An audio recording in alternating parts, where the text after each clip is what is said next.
ሰላም ጤና ይስጥልን ውድ የጋት ሚዲያ ቤተሰቦች እንደያላችሁበት ሀገር የሰዓት አቆጣጠር እንደምን አላችሁ? እንደምን ቆያችሁ? ጥር 12 ዕለተ ማክሰኞ የጋት ውሎ አጫጭር መረጃዎች ከዚህ እንደሚከተለው ወደ እናንተ አድርሳለሁ። ላይክ አድርጉ፣ ሸር አድርጉ፣ ሀሳብ አስተያየታችሁን አካፍሉ፣ የጋት ሚዲያ ሜምበር ሁኑ። ጋት ሚዲያን በሱፐር ቻት በሱፐር ታንክስ ደግፉ። እየደገፋችሁ ስላላችሁ እንደ ወትሮ የከበረ ምስጋና ይድረሳችሁ። ሶስት አጫጭር መረጃዎች አሉኝ። የመጀመሪያው ምናልባት በዛሬው ዕለት የኢትዮጵያ አየር መንገድ 9787 ናይን የሚባሉ 9 አውሮፕላኖችን ከድሪም ላይነር ቦይንግ ድሪም ላይነር መግዛቱን አሳውቋል። እንግዲህ አውሮፕላኖቹ እጅግ ዘመናዊ የሆኑ ለመንገደኞች ምቾት ያላቸው አየር መንገዱ የአፍሪካ አህጉርን ከቀሪው የዓለም ክፍል ለማስተሳሰር ለያዘው ርዕይ ውጤታማ ወደ መሬት ለመተግበር የሚያስችለው የዛ አካል ነው። ከ2031 እስከ 33 ባሉት ጊዜ ነው ርክክብ የሚደረገው። ምናልባት የመጀመሪያው አውሮፕላን ከ5 ዓመት በኋላ የዛሬ 5 ዓመት መምጣት ይጀምራል ማለት ነው። ዘንድ በ31 ሁለቱ በ32 እያለ የሚመጣበት 9 ይኖራል ማለት ነው። እንግዲህ ከቦይንግ ይህን ሲገዛ የኢትዮጵያ አየር መንገድ እንደምታውቁት ዲፕሎማሲንም ኢኮኖሚንም ፖለቲክስንም አጣምሮ ስኬታማ የሆነ አየር መንገድ ነው። በቅርቡ ደግሞ ከኤርባስ ተመሳሳይ ቁጥር ያለው እንደሚገዛ ይጠበቃል። ሲምፕል ፍላይትን ለማየት ሞክሬ ነበር ዳታ። በዛ ዳታ ላይ አንድ ቦይንግ 787 ናይን ዛሬ ባለው እስከ 300 ሚሊዮን ዶላር ያወጣል። አንዱ እስከ 300 ሚሊዮን ዶላር ያወጣል። ይህ ማለት እንግዲህ የኢትዮጵያ አየር መንገድ ኦፍኮርስ በፌዝ ነው የሚከፈለው። የመጀመሪያ ክፍያ አለ፣ የትእዛዝ ክፍያ። ከዛ እያለ በስቴፕ ነው የሚከፈለው። ያ ኮንትራቱ እንደዛ ነው። ግን 2.7 ቢሊዮን ዶላር ብቻ ለዚህ ለ9 እጅግ ዘመናዊ የሆኑ አውሮፕላኖች ክፍያ ይፈጽማል ማለት ነው። ግዙፍ ነው የኢትዮጵያ አየር መንገድ። ኢትዮጵያ ግዙፍ ነች። 2.7 ቢሊዮን ዶላር። በነገራችን ላይ የሆነ ወቅት ኦልሞስት ከ10 ዓመት በፊት የኢትዮጵያ አጠቃላይ የውጭ ሽያጭ መጠን የነበረ ነው ማለት ኤክስፖርታችን በዛ ዙሪያ ነበር የነበረው። እንግዲህ የኢትዮጵያ አየር መንገድ ግዙፍ የሆኑ ፕሮጀክት አቡሴራ ቢሾፍቱ ላይ ጀምሯል። ሌሎችም የአፍሪካ በኮመርሻል ኤርላይንስ የሰው ኃይል በማሰልጠን በመደገፍ ለኢትዮጵያ የገቢም የዲፕሎማሲ ምንጭ እየሆነ ያለበት ሁኔታ ነው ያለው። የዚህ የኤርላይን ዲፕሎማሲ አንዱ የሶፍት ዲፕሎማሲ አንድ አካል ስለሆነ ሌላ ሁለተኛ መረጃ እንግዲህ በዛሬው ዕለት የሚኒስትሮች ምክር ቤት 52ኛ መደበኛ ስብሰባ ማድረጉን በዚህም 3 የተለያዩ ውሳኔዎችን ማሳለፉን ገልጿል። የመጀመሪያው የጉምሩክ አዋጅ ነው። የጉምሩክ አዋጁ ከጊዜው ጋር መዘመን ስላለበት ዛሬ ባለው ዘመኑ በደረሰበት አሰራሩ ከኢትዮጵያ ኢኮኖሚ እድገት አኳያ ከአቻ ሀገራት ጋር ከሌሎች ሀገራት የጉምሩክ ሕግ ጋራ መዘመን ስላለበት ይህንን ለማሻሻል ቅድሚያ ምክር ቤቱ የተወያየው የጉምሩክ አዋጅን እንደገና ለማሻሻል በቀረበው ረቂቅ አዋጅ ላይ ነው። በስራ ያለው የጉምሩክ አዋጅ ለበርካታ ዓመታት ያገለገለ በመሆኑ የአዋጁን ድንጋጌዎች ዓለም አቀፍ የንግድ እንቅስቃሴ ከደረሰበት የእድገት ደረጃ ጋር ለማጣጣም በሀገራችን እያደገ የመጣውን የማኑፋክቸሪንግ ኢንዱስትሪ ልማት ለመደገፍ እንዲሁም ህጋዊ ንግድና ኢንቨስትመንት ለማበረታታት ይቻል ዘንድ የማሻሻያ አዋጁ ተዘጋጅቶ ቀርቧል። ምክር ቤቱም በስፋት ከተወያየ በኋላ የማሻሻያ ሀሳቦችን ጨምሮ ወደ ህዝብ ተወካዮች ምክር ቤት እንዲተላለፍ በሙሉ ድምፅ መወሰኑ ተገልጿል። ሁለተኛው ለኢንቨስትመንት ስለሚሰጥ የታክስና ቀረጥ ማበረታቻ በተመለከተ ነው። ያው እንግዲህ እኛ ሀገር ላይ እንደምታውቁት አስቀድሞ በኢህአዴግ ጊዜም ለኢንቨስትመንት እፎይታ ተብሎ ይሰጣል። ያው ልማታዊ ባለሀብቶች ምናምን እየተባለ ይሰጥ ነበር፣ ግን አቢዩዝ ይደረግ ነበር። ስለምናውቀው ለምሳሌ ሆቴሎች ሊገነቡ ነው። 5 ስታር የሆነ ጊዜ እንዲያውም 7 ስታር ሆቴል ሊገነባ ነው ይባላል። ከቀረጽ ነፃ ብረት እንዲመጣ ይደረጋል። እንዲሁ ቢያንስ አንዱን ለማሳያ ነው። ያ ብረት ተመልሶ ወደ ገበያ የሚሸጥበት አቢዩዝ የሚደረግበት ነበረ። ይህንንም በመቀጠል ምክር ቤቱ የተወያየው ለኢንቨስትመንት ስለሚሰጥ የታክስና ቀረጥ ማበረታቻ ረቂቅ ደንብ ላይ ነው። ለሀገራችን ኢኮኖሚ እድገት ከፍተኛ አስተዋጽኦ ላላቸውና ቅድሚያ ለሚሰጣቸው እንዲሁም ከፍተኛ ካፒታል ለሚጠይቁ የኢንቨስትመንት መስኮች በስራ ላይ የሚውለውን ካፒታል ከግምት ውስጥ የሚያስገባና በአፈጻጸም ላይ የተመሰረተ የኢንቨስትመንት ማበረታቻ ስርዓት መዘርጋት አስፈላጊ ነው በመገኘቱ ረቂቅ ደንቡ ተዘጋጅቶ ቀርቧል። ምክር ቤቱም በደንቡ ላይ በሰፊው ከተወያየ በኋላ ግብዓቶችን በማከል ደንቡ በፌዴራል ንጋት ጋዜጣ ታትሞ ከወጣበት ቀን ጀምሮ ተግባራዊ እንዲደረግ በሙሉ ድምፅ ወስኗል ይላል። ለኢንቨስትመንት የታክስ ማበረታቻ፣ የቀረጥ ማበረታቻ፣ ሌሎችም አሉ። በምደባ ቦታ የሚሰጥበት ሁኔታ እንደምታውቁት ከተሞች ላይ ለኢኮኖሚ ጉልህ የሆነ አስተዋጽኦ የሚኖራቸው ኢንቨስትመንቶች ካሉ በምደባ ኦልሞስት በዜሮ ሳንቲም በሚባል ደረጃ የሚሰጥበት ሁኔታ አለና ከዚህ ከቀረጥና ታክስ ማበረታቻ አኳያ የነበረውን ውስንነት ልማታዊ ባለሀብት ይባላል ወዘተረፈ፣ ግን አፈጻጸም ላይ የተመሰረተ በሚያቀርበውም ካፒታል ያ ደግሞ ፕሮግረሱ እየታየ ባለሀብቶችን ማበረታታት ኢትዮጵያውያን ባለሀብቶችንም ከውጭ የሚመጣ የውጭ ቀጥተኛ ኢንቨስትመንትን ለመሳብ አስፈላጊ ነው ማለት ነው። ሶስተኛው እንግዲህ የኢንተርፕረነርሺፕ ልማት ረቂቅ ፖሊሲ ነው። ፖሊሲው በኢንተርፕረነርሺፕ ዘርፍ የሚከናወኑ ተግባራት ቀጣይነት ኑሯቸው ለሀገራዊ ልማት ግቦች ስኬት ሚናቸው እንዲወጡ የፈጠራ ባህልን ለማጎልበትና እሴትን ለመጨመር የሚያስችል ምቹ የኢንተርፕረነርሺፕ ስነ ምህዳር ለመገንባት እንዲቻል ተዘጋጅቶ ቀርቧል። ምክር ቤቱም በፖሊሲው ላይ በሰፊው ከተወያየ በኋላ ግብዓቶችን በማከል ፖሊሲው በሚኒስትሮች ምክር ቤት ከጸደቀበት ከዛሬ ጥር 12 18 ዓ.ም ጀምሮ በስራ ላይ እንዲውል በሙሉ ድምፅ ወስኗል። ይህም ከስራ እድል ፈጠራ ጋራ ከወጣቶች ጋራ የፖሊሲው መነሻ ዓላማው በቴክኖሎጂ ዘርፍ በስራ እድል ፈጠራ ከቴክኒክ ተቋማት ጋር እነዚህ ጆይንትሊ ፖሊሲው ቀርቦ ጸድቋል ማለት ነው። ይሄ የኢትዮጵያን ኢኮኖሚ የበለጠ ለማሳደግ ለማፋጠን የሚጠቅም ይሆናል ማለት ነው። ሌላው እንግዲህ ወደ ጎረቤታችን ስንሄድ እስራኤል ወሪ ኦፍ ኢጂፕትስ ኤክስፓንዲንግ ሮል ኢን ሶማሊያ ኤንድ ሆርን ኦፍ አፍሪካ ይላል እና አንድ ወሳኝ የሆነ ሰነድ አገኘውኝ ብሎ የአይ24 ኒውስ እንግሊሽ የሚል የእስራኤል ቻናል 24 የሚባለው በዛ ያወጣው ምን ይላል? ግብፅ እስራኤል ወደ ሶማሌላንድ በመምጣቷ ለሶማሌላንድ እውቅና መስጠቷ ራሷ ሶማሌላንድም የአብርሃም አኮርድን ለመፈረም ዝግጁ መሆኗ ይሄ የሚያስገኝላት ሚሊተሪ ቤዝ ይኖራል። ምንም ይሄ የጋዛ ተፈናቃዮች ይመጣሉ አይመጡም የሚለው ካልሆነ በቀር ዲቤቴብል የሚሆነው የአብርሃም አኮርድ የወታደራዊ ስምምነትን፣ የኢንተለጀንስ ሼሪንግ፣ የደህንነትና መረጃ ልውውጥን፣ የንግድ ትስስርን፣ የቴክኖሎጂ ሽግግርን እነዚህም በሙሉ የሚፈቅድ ነው። ወታደራዊ ስምምነት፣ ስልጠናም፣ የሰው ኃይል ልውውጥን ወዘተረፈ። ግብፅ እስራኤል ወደ ሶማሌላንድ መምጣቷ በዛም በቀጣይ የመረጃ የሚሊተሪ ቤዝ የደህንነት ማዕከል ስለሚኖራት ከሶማሌላንድ አልፎ ከኢትዮጵያ ጋር ጠንካራ ግንኙነት በመፍጠር በናይል ውሃ በአባይ ውሃ ላይ ኢትዮጵያ አቅም እንዲኖራት ያደርጋል። በተዘዋዋሪ መልኩ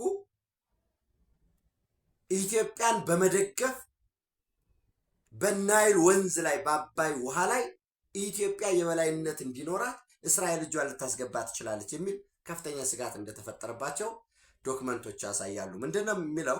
ኢጅፕት ቢሊቭስ እስራኤል ኩድ ዩዝ ሪኮግኒሽን ኦፍ ሶማሌላንድ ቱ ኢስታብሊሽ አን ኢንቴሊጀንስ ቤዝ የደህንነት ማዕከል ወታደራዊ ሰፈር ማለት ነው። ጊቪንግ ኢት ሌቨሬጅ ኦቨር ናይል ሪቨር ዋተርስ። ግብጾች ከፍተኛ ስጋት እየተፈጠረባቸው ነው። ልክ ከዚህ በፊት ከኢትዮጵያ ጋር የሆነ ሀገር ጠንካራ ግንኙነት ሲመሰረት ያንን ለማቋረጥ ጥረት እንደሚያደርጉት ማለት ነው። በዚህ ምክንያት ምናልባት አንድ እንትንን ብታነቡት ደስ ይለኛል። የጋርዌይ ኦንላይንም ሰፋ ያለ ጽሁፍ ይዞ ወጥቷል ዛሬ ማለት ነው። በዛም ጽሁፍ በርዕሱ ምንድነው የሚለው? የጋርዌይ ኦንላይን እስራኤል ወሪ ኦፍ ኢጅፕትስ ኤክስፓንዲንግ ሮል ኢን ሶማሊያ ኤንድ ሆርን ኦፍ አፍሪካ ይልና ራሷ እስራኤል ግብፅ በቀጠናው በአፍሪካ ቀንድ ቀጠና እያደረገችው ያለችው መስፋፋት፣ የወታደራዊ ስምምነት፣ ከፍተኛ ጣልቃ ገብነት፣ በተለይ የሶማሊያ መንግስትን ከዚህ በፊት አንድ መረጃ አጋርቻችሁ ነበር። አሁን የግብፅ ልዩ ትኩረት የሐሰን ሼክ መሐመድ መንግስት እንዳይወድቅ ነው እየሰሩ ያሉት። ግብፅ አለ፣ ሳውዲ አረቢያ አለ፣ ኳታር ኢንጌጅ አድርጓል፣ ቱርክ አለ። በተለይ ብሉ ኢኮኖሚ ላይ እዚህ ነዳጅ ማውጣት ላይ የናቫል ቤዝ ትልቅ የሚባለው ናቫል ቤዝ አለው ቱርክ ሶማሊያ ላይ። በዚህ ጥረት እያደረጉ ነው ይላል እና እስራኤል ፖለቲካል ኤንድ ሴኪሪቲ ሰርክልስ አር ኢንክሪዚንግሊ ኮንሰርንድ አባውት ዋት ዘይ ሲ አስ ኢጅፕትስ ራፒድሊ ኤክስፓንዲንግ ሚሊተሪ ኤንድ ዲፕሎማቲክ ሮል ኢን ሶማሊያ ኤንድ አክሮስ ዘ ሆርን ኦፍ አፍሪካ እስራኤል ሚዲያ ሪፖርትድ ይላል። እስራኤል i24 ኒውስ ቻናል ሳይቲንግ እስራኤል ሴኪሪቲ ሶርስስ ሳይድ Cairo views Israel's decision to recognize Somaliland as a strategic shift with wide-ranging regional implication, promoting hate and Egyptian attention to the Horn of Africa. Of course, here i24 and Middle East የሴኩሪቲ አናሊስትም አቅርቦ ትንታኔ አሰጥቶበት ነበር። በዛ በትንታኔው ምንድነው የሚለው ይሄ ሴኩሪቲ አናሊስቱ? ግብፅ የካምፕ ዴቪድ አግሪመንትን የጋዛ ፒስ ኔጎሽሽን በባለፈው ሸርም አል ሼክ ላይ የተካሄደውን እነዚህን እንደ አድቫንቴጅ ተጠቅማ ከአሜሪካም ከሌሎች ፖለቲከኞች ጋር ከሀገራትም ጋር አግሬሲቭሊ እየሰራች ነው። እስራኤል ግን ያን ያህል በፍጥነት እየሄደችበት አይደለም ይላል። that is የራሱ አናሊሲስ ነው። Israel security sources cited by the broadcaster said Egypt has recently stepped up its political and security support for Somalia's federal government under President Hassan Sheikh Mohammed አስቀድሜ ያልኳቸው ነው which has strongly criticized Prime Minister Benjamin Netanyahu recognition of Somaliland። እንግዲህ ሐሰን ሼክ መሐመድ ቤንጃሚን ኔታንያሁ በአይሲሲ በኢንተርናሽናል ክሪሚናል ኮርት የሚፈለግ ነው፣ ወንጀለኛ ነው፣ እጅ ወደም እንደዚህ ያለ ነው፣ ከእስራኤል እውቅና መቀበል ትክክል አይደለም፣ ምንድን ነው ቬሪፋይድ አይደለም እንጂ ምናልባት ሳውዲ አረቢያ ለሶማሌላንድ እስራኤል ከእስራኤል ያገኛችሁትን እውቅና ሪጀክት ብታደርጉ $15 ቢሊዮን እንስጣችሁ ብለዋል የሚል እንግዲህ ሮመሮች ሊሆኑ ይችላሉ። ወይ ዝም ብለን እንደ ግባት እንጠቀመው፣ ቬሪፋይድ አይደለም ብያቸዋለሁ። እና በአሁኑ ሰዓት ግብፅ፣ ራሱ ቱርክ፣ ሳውዲ አረቢያ፣ ኳታር በትናንትናው ዕለት ትናንት ሰኞ አይደለ? በትናንትናው ዕለት ኳታር ከሶማሊያ ጋር የወታደራዊ ስምምነት አድርገዋል። የሚሊተሪ ወታደራዊ ስልጠና፣ የሰው ኃይል ልውውጥ፣ የዲፌንስ ካፓቢሊቲ የመከላከያ አቅምን የመገንባት እና ሌሎች ሰፋፊ ወታደራዊ ስምምነቶች። ምክንያቱም ዩናይትድ አረብ ኤሚሬት ከዚህ በፊት አንድ መረጃ አጋርቻቸዋለሁ እንግዲህ አብራችሁኝ ስላላችሁ ማለት ነው። በወር እስከ $5 ሚሊዮን ለልዩ ኃይሉ ለፓራሚሊተሪው ሞቃዲሾ እና ዙሪያዋን ለሚጠብቀው ልክ በእኛ ሀገር ወይ አድማ ብተና ምናምን እንደምንለው አይነት ደሞዝ ይከፍሉ ነበር። ለ3800 የደሞዝም ጥቅማ ጥቅሙን በሙሉ ያንን ወጪ ሸፍኑ ነበርና ማን ሊሸፍን ይችላል? ምናልባት ከሳውዲ አረቢያ ጋር ነው ወደዚህ አግሪመንት የሚገቡ የሚል ሐሳብ ነግሬያቸው ነበረ። ኤኒዌይ ሶማሌ ኳታር ሳይን ዲፌንስ ኮኦፕሬሽን ዲል አፍተር ብሬክ ዊዝ ዩናይትድ አረብ ኤሚሬት ይላል። ስለዚህ አሁን ማን እየመጣ ነው ማለት ነው? እንደገና ወደ አፍሪካ ቀንድ ኳታር እየመጣ ነው። ኳታር ሲመጣ እኛ ሶማሊያ ከማንኛውም ሀገር ጋር መስራት ይችላል። ግን ኳታር ምን ኢንተረስት ይዞ ነው የሚመጣው? የኳታር መምጣትስ እስራኤል እንዴት ነው የምታየው? አሜሪካኖች እንዴት ነው የሚያዩት? ራሱ ደግሞ የጂሲሲ አባል ሀገራት በራሳቸው ደግሞ የተለያየ ኢንተረስት አለው። ግብፅ የራሱ ኢንተረስት አለው ከኳታር ጋር። ይህንን በደንብ ማየት ይጠበቅብናል። ዙሮ እስራኤል በናይል ፖለቲካ በአባይ ፖለቲካ እጇን ታስገባለች፣ ሊቨሬጅ ይኖራታል የሚል ስጋት አለ። ይህንን ይቅርታ የኢትዮጵያ የውጭ ጉዳይ ሚኒስትር የሚመለከታቸው የመንግስት አካላት በደንብ አድርገው ይዘው በደንብ ከሰሩበት ጉብኝትም ምናምን ከእስራኤል ጋር ያለውን ግንኙነት ማጠናከር ከተቻለ እንደ አንድ ሌቨሬጅ ልንጠቀምበት እንችላለን ማለት ነው። በአሁኑ ሰዓት ዞሮ ዞሮ አሜሪካንን ባይተካም እንግዲህ እነ ፑቲን ሩሲያ፣ ቻይና ኖ ዩኒፖላር የሚባል የለም፣ አሁን ዓለም ወደዛ አይደለም፣ አሜሪካ መሪ አይደለችም ይላሉ። ግን ያው ኮንትሪቢሽናቸው ይሄ ነው የሚባል አይደለም። የሆነ ቀን ሪትሪት ያደርጋሉ የራሳቸውን ሂሳብ ስለሚሰሩ። ዞሮ ዞሮ የአውሮፓ ህብረትና አሜሪካ ራሱ የአውሮፓ ሀገራትና አሜሪካ የገቡበትን ይህንንም እንደ ሊቨሬጅ መጠቀም የሚያስችለን የኛ ሁኔታ አለ ማለት ነው። ሰው የበለጠ በደንብ ከሰራንበት በተለይ በዚህ በወተር ምህንድስና ላይ እንደምታውቁት በኢሪጌሽን በወተር ምህንድስና በግብርና የእስራኤል አቅም እጅግ የላቀ ነው። ስለዚህ እሱን ተጠቅመን በቀጣይ ከግብፅ ጋራ በሚኖረውም በድርድሩም እንዲሁም ካፓቢሊቲውን የአቅም ለመጠቀም ያስችለናል ማለት ነው። አብሮን የምንሰራበትንም ጉዳይ ከዚህ በፊትም እንዳልኳችሁ ለምሳሌ ኢትዮጵያ ለሶማሌላንድ ውሃ ልንሰጥ የምንችልበትን እድል ማመቻቸት እንችላለን። በካናል ሲስተም አድርገን ይህን ከእስራኤል ጋር አብሮ በትብብር በመስራት ቀጠናዊ ዋተር ፎር ኢኮኖሚክ ዲቨሎፕመንት፣ ዋተር ፎር ፖለቲካል ኢንቴግሬሽን፣ ዋተር ፎር ፒስ ይህንን አድርገን የተለያዩ ስምምነቶች ውስጥ መግባት ይቻላል ማለት ነው። ሰፊ ሊታረስ የሚችል መሬት ስላለው ሶማሌላንድ በዛም የእስራኤል ኢንቨስተሮች የሚመጡበትን ሰው እነዚህ የተለያዩ ሊቨሬጆችን ማየት እንችላለን ማለት ነው። ውሃ በቂ ውሃ ስላለ ሌላው እንግዲህ ምናልባት ይሄ ባለበት ሁኔታ የዩናይትድ አረብ ኤሚሬትን ከሶማሊያ ጋር ራሱ ከበርበራ ጋር ነው ያሉት። በርበራ ሊተገበር የሚችል አይደለም። የዲፒ ወርልድም ስራችንን እየሰራን ነው ብሎ ኃላፊው የተናገረበት ሁኔታ ነው ያለው። የዱባይ ፖርት ሰርቪሱ ማለት ነው። የፑንትላንድ መሪ ኢትዮጵያ ውስጥ ነበሩ፣ ሳይድ አብዱላሂ ዴኔ ማለት ነው። ኢትዮጵያ ውስጥ ለ3 ቀን ጉብኝት አድርገው ነበረ።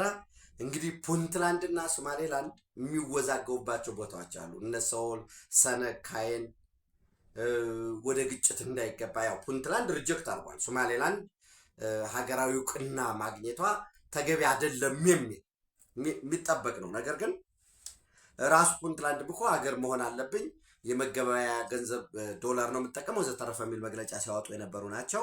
ዝሮ ዝሮ የፑንትላንድ ፕሬዚደንት ሳይድ አብዱላሂ ዴኔ ለ2 ቀን ጉብኝት አቡዳቢ ዩናይትድ አረብ ኤሚሬት ሄዷል።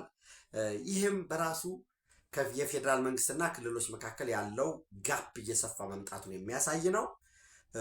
የኢትዮጵያ ወዳጅ ናቸው። እንግዲህ ፑንትላንድ ቦሳሶ ላይ ሚሊተሪ ቤዝ ነበራት ዩናይትድ አረብ ኤሚሬት እና የማሪታይም ራሱ ቦሳሶ ወደቡን ውሎች ስምምነቶች ነበሩ።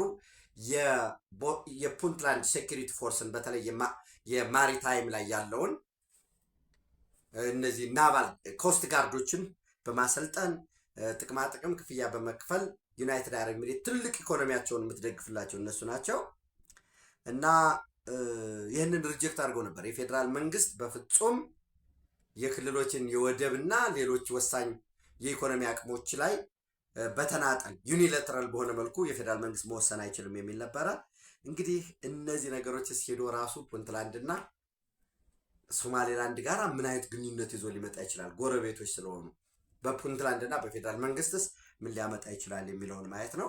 ኢትዮጵያ ውስጥ በነበራቸው ቆይታስ 3 ቀን ኢትዮጵያ ውስጥ ምንድን ነው የተነጋገሩት፣ ምንድን ነው ያሉት የሚለውንም እሱን ያው በደንብ ማየት መገምገም ያስፈልጋል። ሪቨርስ ይደረጋል ወይስ ማለት ቦሳሶ ላይ በተናጠል ብቻዋን ዩናይትድ አረብ ኤሚሬት ውሉን እንድታራዝም ያንን ማድረግ የሚያስችል ማንዴት ሳላቸው የሚለውን እሱን እናያለን። ኦፍኮርስ ኳታር በማሪታይም ላይ በዚህ ፖርት ላይ ልትገባበት ትችላለች የሚሉ አዳዲስ መረጃዎች እየወጡ ነው። ትናንት የወታደራዊ ስምምነት የፈረሙት በኳታር እና በሶማሊያ መካከል አህመድ መዋሊም ፊቂ የሶማሊያ መከላከያ ሚኒስትር የቀድሞ ውጭ ጉዳይ ሚኒስትር ማለት ነው እና የኳታር ምክትል ጠቅላይ ሚኒስትር እና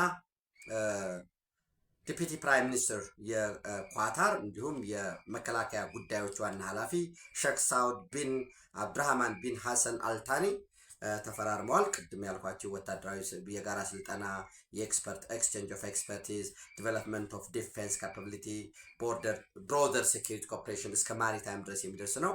የዚህ የፖርት ሰርቪስም ሊሄድ ይችላል። ስለዚህ ቦሳሶ ላይ ኳታር ልትገባ ትችላለች። ይሄ መምጣቷ ከዩናይትድ አረብ ኤሚሬት ጋር ከኛ ከራሳችን ናሽናል ኢንተረስት ጋራስ ምንድን ነው የሚኖረው የሚለውን ማየት ያስፈልጋል። እንግዲህ ሌላው አጭር መረጃ ወደ አውሮፓ ይወስደኛል። በዛሬው ዕለት አንድ የወጣ መረጃ ምንድን ነው የሚለው የአውሮፓ ህብረት ግሪንላንድን በተመለከተ አሜሪካን ለማውገዝ መግለጫ ለማውጣት ፈልጎ ነበረ። አሜሪካ በዴንማርክ ሉዓላዊ ግዛት ምንም እንኳን ራስ ገዝ ብትሆንም ግሪንላንድ ወደ 57,000 አካባቢ ዜጎች ያሏት ናት። ይህንን ትክክል አይደለም ብሎ ህብረቱ መግለጫ ሊያወጣ የያዘውን እቅድ ተገቢ አይደለም ብላ አግደዋለች ሃንጋሪ። የግሪንላንድ ጉዳይ የአሜሪካና የዴንማርክ የሁለትዮሽ ጉዳይ እንጂ የአውሮፓ ጉዳይ አይደለም፣ በህብረቱ መግለጫ ሊወጣበት አይገባም በሚል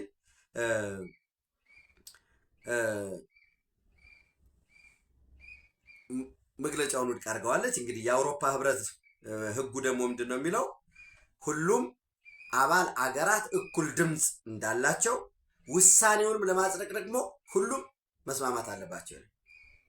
ስለዚህ የሃንጋሪ ውድቅ ማድረግ በአጠቃላይ በግሪንላንድ ላይ ሊወጣ ያለውን አሜሪካን ለማውገዝ የተጠራውን በዚህ በተለይ በታሪፍ ላይ እንደዚህም ከዛም ባለፈ ደግሞ አሁን ወደ ፐርሰናልም ሄደዋል። ለምሳሌ ኢማኑኤል ማክሮንን ደካማ የሆነ ሰው ነው፣ በቅርቡ ከስልጣን ይወርዳል፣ ማንም አይፈልገውም ወዘተረፈ እያሉ ነው። ዶናልድ ትራምፕ በፕራይቬት ላይ የተጻፏቸውን መልእክቶችንም እሱን ስክሪንሾት አድርገው አንስተው ራሳቸው ትሩዝ ሶሻል ላይ ለጥፈዋል። ኦፍኮርስ እስካሁን ኢማኑኤል ማክሮን ያሉት ጉዳይ የለም በዚህ ጉዳይ ላይ።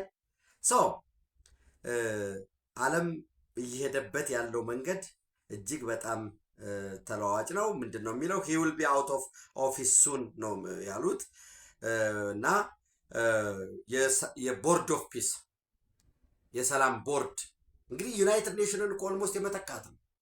ወደ ለ60 ሀገራት ግብዣ ቀርቧል። ወይ 60ዎች የሚቀበሉታል። እውነቴን ነው። ምክንያቱም ታሪፍ ይጣልበታል። ምን ይላል ይቀበላሉ። ያው ሪስፔክትም ከራሱን $1 ቢሊዮን ኮንትሪቢዩት አድርገን ከአሜሪካ ጋር በምንፈጽመው እንደ ቢዝነስ ዲል እናገኘዋለን ብለው ስለሚያስቡት ያውም ስለሚሆን እንግዲህ ዶናልድ ትራምፕ በስልጣን ላይ የሚቆዩት 4 ዓመት ነው። አንዱን ዓመት ጨርሰዋል። ይሄ የሰላም ቦርድ የሚባለው እሳቸው ናቸው የሚመሩት። ከለቀቁም በኋላ ከስልጣን ከወረዱም በኋላ ሊመሩት ይፈልጋሉ ማለት ነው የሚለውን እሱ ሁሉ ማየት ነው። ዞሮ ዞሮ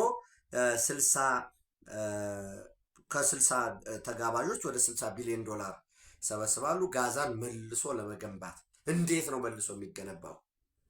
ምን አይነት የቤንጎሪዮን ካናል ይመጣ ይሆን? በሙት ባህር በኩል አድርጎ ቀይ ባህርን ስዊዝ ካናልን ኢሬሌቫንት ሊያደርግ የሚችለው ለዛ ይሆን? የዚህ ሶማሌላንድ ጋር መግቢያው ላይ መምጣት ያስፈልገው? እነዚህን ሁሉ በደንብ ማየት መገምገም ይጠበቅብናል። ይሄ ከራሳችን ከአገራዊ ኢንተረስቱ አንጻር ለማለት ነው። ዞሮ ዞሮ ቪክቶር ኦርባን የሃንጋሪው መሪ ከዶናልድ ትራምፕ ጋር እጅግ ጥብቅ የሆነ ግንኙነት ያላቸው ናቸው። በባለፈውም በሩሲያ ላይ የነዳጅ ማዕቀብ ጥላለሁ ባሉበት ወቅት ዶናልድ ትራምፕ ኖ በፍጹም ማዕቀብ በሩሲያ ላይ ብንጥል እንኳ ሃንጋሪን ኤክሴፕሽናል እናደርጋታለን፣ ከዛ ውጭ እናወጣታለን ያሉበት ሁኔታ ነበረ። ያሉኝ አጫጭር መረጃዎች እነኚህ ናቸው። በጋት ዕለታዊ ወደ እናንተ ደርሳለሁ። ቴንክ ዩ